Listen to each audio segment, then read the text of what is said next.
The 2021 election cycle, like most off-year elections, has only a few races or issues to decide, depending on where you live. There is one district in our viewing area that will select a new member of the state Senate due to an early resignation.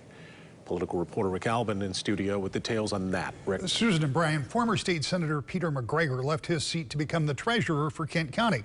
That means the 28th district, which is part of western and northern Kent County, is having a special election to replace him. Here are the four individuals who are running in the general election. Republican State Representative Mark Huizenga, the former mayor of Walker, says he's focused on state spending. At a time when the state is flush with money, he says he wants to make sure it's used wisely. When it comes to something that most people just kind of look aside to, it's the budget. And my background in finance and accounting has really prepared me to be a good leader, whether chairing the higher education subcommittee or the general government subcommittee, drilling in and looking at the details about how to be fiscally responsible, and now in a very unique position, having billions of dollars, literally billions of dollars on the balance sheet and determining how those dollars are going to be spent. Former Democratic Kent County Commissioner Keith Cordade says he wants to make sure that people are heard. I felt that everybody should have a voice with all the voter suppression laws and stuff that they're designing, and I felt that everybody needed a voice and should have a voice, and that was probably the biggest reason I ran. You know, I also felt that the water, our quality of our water and stuff, that was a big issue.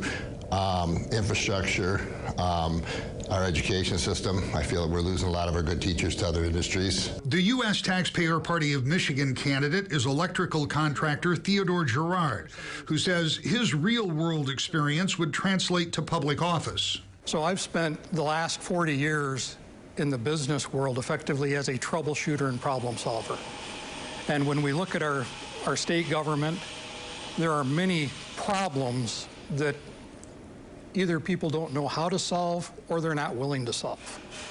One example is last summer, one of our state representatives stated that we really need a guidebook for how to do this. Well, if you look at the state constitution, which would be a guidebook, it's laid out what to do in time of tragedy, catastrophe. And Libertarian Alexander Avery is running because he thinks Michigan could benefit from lower car insurance rates and by less taxation. You know, there are states out there that don't have state income taxes and don't have state sales taxes. And I don't think that there's a reason that we need to be in a state that takes money away from us at every single time that we move money from every time money change hands. The government's there to take it. We don't need to do that. Now, this will be the last time an election will be held in the current boundaries of the 28th district. All state Senate and House seats, as well as congressional seats, are now being redrawn, which means whoever is victorious in this race, if they choose, will have to run in a reconfigured district next year. If you want to know what's on your ballot, you can follow our link in this story at woodtv.com.